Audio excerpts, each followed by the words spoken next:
but never forgive, never forget. Twisted thoughts run through my head. They used to diss, now show respect.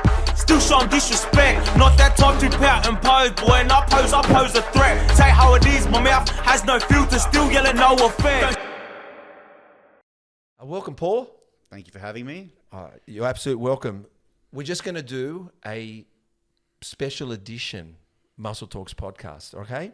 I'm privileged to be on this spin-off series. Special edition. And what we're going to talk about right now, we're just going to talk for 30 minutes quickly. Yep. So it's a real quick one, but I'm going to go on about the Olympic Games because we've just had it. And actually, I thought to myself, there's a lot that's happened in that time. So we'll break it down to the latest thing. And I want to talk about breakdancing, or should I call it a breakdown? I mean, I'm not the specialist. Have you breakdanced? No, I'm not a breakdancing specialist. I'm not someone who feels that they can comment on the art or the intricacies of breakdancing. But I think as a sport connoisseur, someone that watches a lot of sport, yes, someone that, I mean, I got mixed feelings about the Olympic Games as a whole. What happened to it, the Olympic Games, really? I mean, let's talk about that. Me personally, what happened? Love how there's these elite level athletes at the highest. I can appreciate every part of sport. I love it. The other part of me is like, again, it is very forced. A lot of the content's been shoved down our throats about the Olympics, a lot about sports that I've never really heard of. But don't you think they're turning it into a participation awards? Like it's literally gold, silver, and bronze. That's what's beautiful about it, right? The other thing is, look, all the others, like what I'm saying to you is, to me, the Olympic Games was a tracksuit, walk around with a flag, go and do your stuff. You want to be the best. You get a trophy, you don't, you come back 4 years later. And the preparation time, but don't you think it's this Paris one took away the gladiatorial part of it all and the whole aspect of this is sport. This is the best of the best in sport. And I just feel it just seems like it's memes now and comedy. Well, that's what... And hookbait. And well, if we look at the breakdancer, everyone's having a laugh at her, but I mean, at the end of the day, I think she's the real winner. In a sense where everybody knows who she is. Like, I mean, she's now internationally recognised. I hope she can... look, I was listening to a DJ friend of mine on TikTok in the mornings. He's DJ Miles in America. And the first thing he said to me is, man, what the hell was that with your DJing in Australia? And I went... So it is. She's become international. But let's just... Her name is Rachel Gunn. Ray Gunn. Tell me what you saw, because what I initially thought... When I saw it on the side of my phone, you know what I thought it was? I thought it was a volunteer warming up the crowd. Because I didn't know that was... Like, I just saw it. I go, oh, tracksuit, the way she was dressed. I thought it was a volunteer warming up the crowd. And then I realised, no, that wasn't a volunteer. I don't think... I mean, I'm not one to critique her and her efforts, but I look at her and I think it's not her fault. It's not her fault. I mean, I can compare it to when, let's link it back to bodybuilding. You know that guy that always gets on stage that looks 48 weeks out? Right. There's always someone that gets on stage that doesn't look, but all his friends, all his family, everyone around him says how good he looks and what he's doing, and pat on the back. Yes. And regarding the breakdancer, I mean, she got to the Olympics and competed in the Olympic stage. I mean, how did she get there? I look at the people around her. I look at the system's I look at the qualification system. Yeah. I look at how that performance she did. She would have had to show someone or practiced it prior. I mean, she would have had to do that. So I don't 100%. Understand. So for her to get to the point of competing at the Olympics, I don't think it's her fault. I think it's the qualification system. I mean, if you ran 100 meters in 38 seconds, you wouldn't make it to the Olympics, would you? I mean, regarding her, she got there and she competed on the Olympic stage. I mean, she scored 0, but how did I put it down to the qualification system? I put it down to the people around her. I put it down to Breakdancing Australia, whatever governing body that is, that allowed this girl to get on stage and do that. I mean, she got to the Olympics. She's done one. I've never competed at the Olympics. She's done it. So I think it's the process is the problem. No, look, when you put it like that, and there's called biased opinion and non-biased. She needed a lot of non-biased. She was getting too much biased opinion. Do you know there's an event, and I can't recall it. It's one of the Asian countries, meaning India, Pakistan, whatever. There was a leader in that country whose daughter or Oh, the one that granddaughter. ran the 100-meter race and she Yeah. came dead last. Yeah, and that, Yeah. and even Was a her time. niece, wasn't it? It was his niece. Yeah, What yeah. I mean is they're looking at it in similar ways. Was she connected? Did they just let her in because someone knew? But her? even if you're connected, But why would you let that You wouldn't go? want to see someone you care about go in a position and embarrass themselves. But it just seems like, look, I did breakdance. I'm going to tell you my breakdance story. I was part of Breaking Aces. Okay. It was a 4-man group. I was What year was that? 1986. Because it was big with 85. With the 80s freestyle music was big. There was a movie called Breakdance. Yep. And there was a movie called Beach Street. Yep. Now, breakdance was about 2 guys, or breakdance, and then there was this kind of jazz ballet girl that couldn't make it somewhere, and she joined them. And even that was weird, watching her dance. It's not about the girl. Let's just not go there. What I'm saying is breakdancing used to be used as a means of not fighting. So it was gangs that used to fight. They Yep. turned fighting into dancing, Yep. and you'd dance to intimidate the other. So there was a lot of gesture, like, to intimidate the other Yeah, person. yeah. So I was part of a group called Breaking Aces. I never thought I was anything that great, but I used to catch the bus to the Police Boys Club with my ghetto blaster. Yep. And we used to practice and practice and practice head spins, cock rock. Cock rock was doing the rock with your hands between your groin Yep. and flipping around like a helicopter, right? And I'll tell you to the point where I'd practice in my garage with a cardboard. Yes, we'd definitely use the cardboard stuff. I even had a fractured leg. I got a photo of me with a fractured leg with a plaster. So you're passionate about breakdance. This is something that you've put time and effort into. Yeah, but what? It's good. That's good. You got an opinion on it. Yeah. So what I'm getting at is, when I look at the moves in breakdancing are moves that a human being can't do, like the bends, the twists, the head spin, to spin on your head. But I wasn't at it. Everything I never feel like I'm an elite at. I must say. Why? Maybe it's just me. Maybe I'm too tough of a critic in my head, meaning same with bodybuilding, same with everything. But when I look at it, the only thing I have above everyone else is the passion behind something, right? And the drive and the tenacity to know who's the best. Because that's all I want to know, who's the best, not to take out the best, who's the best. And I just want to hang, we spoke about that previously. But this girl, when you look at the moves, and I looked at it again, and I can see she's trying to do indigenous moves. She's trying to show a kangaroo. Yep. She's trying to show an emu. She's trying to show a lizard. But it doesn't work in dance moves. And either she was trying to be, why we were trying to be indigenous to firstly, a dance where it comes from America, breakdance, and it's literally a battle. And the scores said it all. She got zeros. Like even the judges, if it was us, but the judges even scored at 0. So I even remember, I'll tell you a funny story, at a school dance, we did a breakdance challenge against another band, another group of guys. The dance floor split and we battled. And I remember fighting for some girl's heart or something. Sounds like one of those movies. No, the girls man, just, no. It's like a mating dance. It in the was. jungle. You don't You know understand. those peacocks, they put their feathers up to attract a female. And you know when they say timing is everything, I was practicing head spins. And I remember doing my last head spin at home before I went to the school dance. I was practicing. Concussion. Mate, honestly. And then I just said, no, I think the next one's going to be the best one. So I didn't do any more. And it was the best head spin I ever did in my life. Even I said. Under the pressure. And I think we won the battle. I can't remember, man. I was like 16, 15 years old. But what I'm getting is, because I want to share this, there's, firstly, why is breakdancing made it to the Olympic Games and why not Irish dance, Zorba? Mm-hmm. Why is breakdance now a Olympic sport? I think there's an acrobatic element to it. And you know what the thing is, after having this female ray gun, whatever her name is, having her kind of blow up and be the international kind of meme.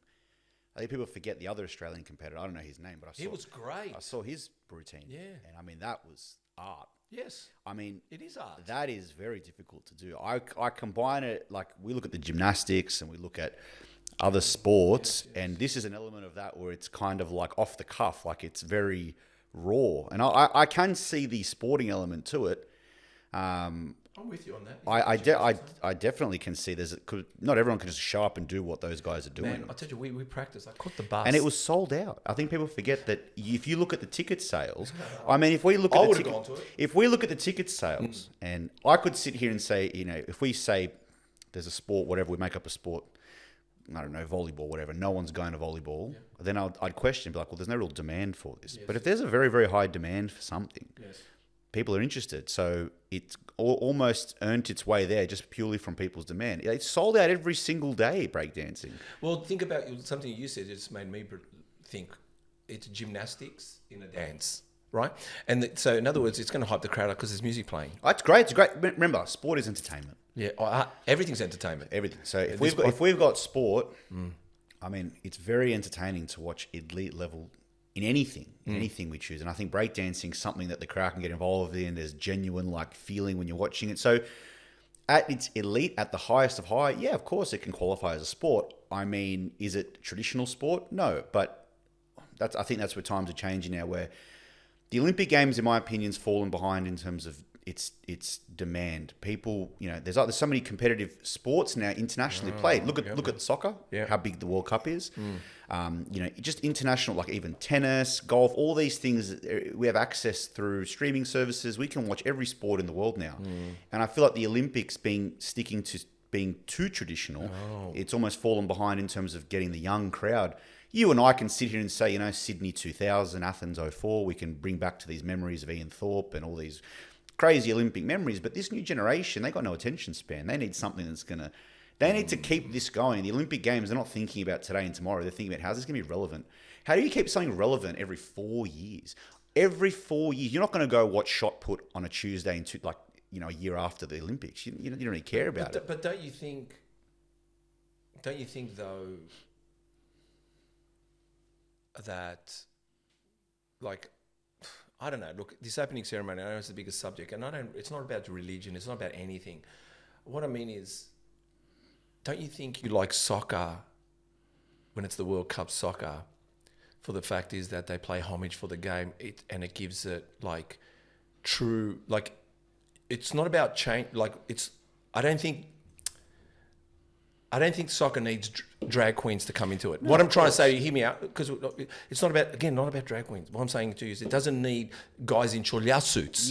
What I'm saying to you is we don't need all the fluffy stuff. What I'm saying is, if the Olympics, what we like about the Olympics is the elite, and the music behind it, and the passion behind it, and the highlighting them. It seems like they're trying to highlight the games outside it to bring you in, but inside it, I think it's a little bit soft now. I don't think. Oh yeah, look at the village where they didn't have meat. They didn't serve meat in the. That's what I'm saying to you. Yeah. I mean, as a whole, I look at it and think, look, would I do things differently if I was the chairman? Of course, I wouldn't have drag queens in the opening ceremony. I wouldn't. Better beds, better everything. These guys are the athletes. This environmentally sustainable, Olympics, all this, blah blah. Everyone, it's almost they're trying to. What's the word? They're just trying to make it politically correct. They're trying to make everyone happy. But what is politically correct? I don't know. You can't make everyone happy. And I look at what they did. Yeah. But you know what? They got everyone talking. They got everyone. And only at the end. That Olympic. That at the beginning. That opening ceremony, I watched it and it was a G-up. But the amount of content coming through on it. Where were the eyes? I think they had this thing where they're like, okay, how can we make the Olympics interesting? But let's just make it as ridiculous as possible. All right, but I'm going to say this. We spoke about commentators. After the opening ceremony, I was gone. And I'll tell you why I was gone. Not because when everyone keeps saying that was the greatest, that is the best, it's not. And when you know it's not, you like a judge that says that competitor let down the team. And when you hear that, you go, oh my God, but they can't say that now. They say participation award. Yeah. You gave it a go, but wow, that was a really bad time. I don't know what was going on in his head. Like the rules talk that you want to hear. Yeah, what does that mean, But they're like, oh, but it was beautiful weather. And even with this breakdancer, the lady Anna Mears, you know what she said? She wanted to bring up that in 2008, that Rachel was excluded and felt pressure for not being part of a boy-dominated sport of breakdancing, and she was crying. In 2008, man, I've seen tears in 1988, and I saw tears from everybody. What I mean is, don't you think, like a little bit, the whole thing's becoming so woke that I don't know about you, but I haven't seen yet us males take over netball yet. Yeah. And also with netball, what I'm saying is most of the commentators I want to be hearing is the women that know it, so I can hear their understanding of the sport, because I don't want a guy there just because they're trying to balance it out. Yeah, I can I'm just, see. I'm yeah. just trying to. I've got a daughter. Don't worry about that. I want her to earn more money than me, be more successful than me. She's a triple threat. But what I mean is, as if I want her to be equal to me. But it seems like everything has to play this level playing field to make sure everyone's happy. It's feedback and criticism. I don't think people take that Yeah. too well at the moment. And Yes. Okay. Yes. feedback and criticism, I mean, you could either use that feedback to better yourself and become a better with whatever you do, work, life, Yeah. or you could use that feedback and say, well, that person just doesn't like me. Or you can use it as a victim card. So there are two ways you can use feedback and criticism. A lot of the best in their fields will always learn how to take feedback. And I've been poor in the past at taking feedback and criticism. Okay, yeah, no. I get my back up against it. I hate when people give me, and I've learned over the years that if you're going to be a true leader in any sport, work, you should be able to take on feedback. Now, look, obviously there's feedback that's outside. There's some feedback that you're like, okay, this is bullshit. But as a majority, you should know how to take feedback on. And I think what's shown lately is a lot of these athletes, or in the media, they struggle to give proper harsh feedback. Yes. And I think it's only fair. And the mental health card gets played a lot now. Well, the thing is, 2008, and it's a bit like about misogyny. And why does it have to be that card driven? It just wasn't a good routine.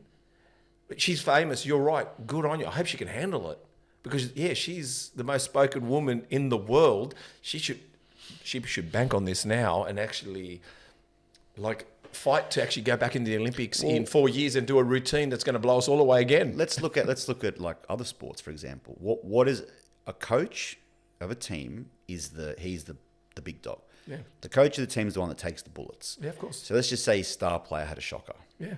Absolute shocker. And he knows he's going to be in the Daily Telegraph every day. He knows he's going to be the front center of attention, scrutiny. He's a young 20. Remember, these athletes, a lot of them are quite young. A 23-year-old player, he's going to get hammered. Yeah. The coach will say something absurd or stupid in the press conference to draw the attention away from his star player.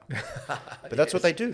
He'll say, I watch football a lot. I watch the press conferences, and when a coach comes out and says something about a referee or about a situation, and then the media goes away from how bad that player played. Wow. They're now thinking, okay, well, is he going to get a fine for that? What did he say? Let's replay the press conference. But that's his way of protecting the athlete. And I think in this case, they're trying to protect her. Sports Australia would have said, everyone just say something, get it off this girl. And, having statements like this and that. Now we're talking about Anna Mears. You know what I mean? Now the pressure's off. So I look at it in that regard of, if I've got my star athlete or someone that I've got a lot of investment in, I go, man, I don't need this kid coming to training, sad, depressed. I need him playing next week. I'll take the pressure off, give him a pat on the back and say, listen, man, I need more from you this week. I'll give him that feedback. I don't need the Daily Telegraph giving him that feedback. You know what? Wow, you've really, what I thought we were going to talk about, how we were going to talk about it was totally different. And I appreciate the way you've come across. You've actually lowered the frequency for me, because I was completely confused by the whole thing. But one thing I do know is, and you probably know that yourself, you don't want to, especially in your business, you don't really want to be the best trainer, hear me out, or the best physio, because you just want to be the best businessman to keep these people employed. So you're the coach that think about it, who's the best player in the world? Messi, Ronaldo, and they've got coaches. You think to yourself, why would they have a coach? Because the coach can actually tweak them to get even better out of them. Yeah. And the thing is, they can turn around and say, you can't play soccer like me, but he goes, no, but you can't read every play that I see. You can't manage a team. Yeah, team you can't manage a team. And not only that, the media, like you said. So I think at the end of the day, I think we've given a good spin to everybody laughing and carrying on. I think I was ready to come in with punches. I think you lowered my hands a little bit. Look, we could all be honest here and say that I can. Look, the honest truth is... I love what you said, though. The honest truth is, this person was not qualified enough to perform at that level. She got up there, she embarrassed herself. And the people around her let her down. To some extent, she embarrassed the country in terms of what everyone's laughing at Australia in that regard. However, it's so easy for us to point our finger at one individual, whereas look at the process. It's like me saying about the Prime Minister of this country, we can all hate him. What about the 2,000 people behind him making the calls, making this? He's just that one person we can all point at. There's always one person who has to take the punches. So it's not that, it's the process, it's the governing bodies, it's so many people behind the scenes. How did it slip through their hands? They're meant to be the best in their, who's the recruitment? How did she get it? How did this happen? That's where I look at it. They could have got someone from Justice Crew to come and dance. Could have got anyone. You could have got anyone. But this girl, I mean, again, she's now the talk of the town. I'm sure her Instagram is exploding. And I'm sure all her students can't, because she's a lecturer, she's a PhD. I'm sure all her students cannot wait for her to come back home. She'll be a celebrity back home. Oh my God, they're going to do a ticker tape. They're going to do a ticker tape. Watch her. She'll now go on Instagram. She'll say, I'm doing a performance at this place. She'll get 200,000 people there. And you know what I mean? If she said, I'm going to go perform here and you want to go have a laugh, of course you're going to go watch it. No one could plan it. No. You couldn't plan this. No, she couldn't plan that dance. I can't plan that. Look at the girl that just started talking about blowjobs. The one that spit on the dick. Too. Yeah, she's got 1 million followers now. She's got a reality TV show coming out. Do you know what I mean? I started following her, then I unfollowed her. Yeah, exactly. But you did follow her. There was at a the moment. beginning, I did. I wanted to know a little bit more. But you know what? The horse has bolted. Anyway, let's see what kind of feedback. Chris is going to be loading this instantly in the week. It's like I said, a special edition. I really appreciate your involvement. I tell you, already I know, you're one of a kind, Paul. I know. I have to say it. I was expecting to be throwing punches across the room at each other over this and pointing at the camera. But no, you did a great job, and I want to say thank you. No, I appreciate it. Thank you.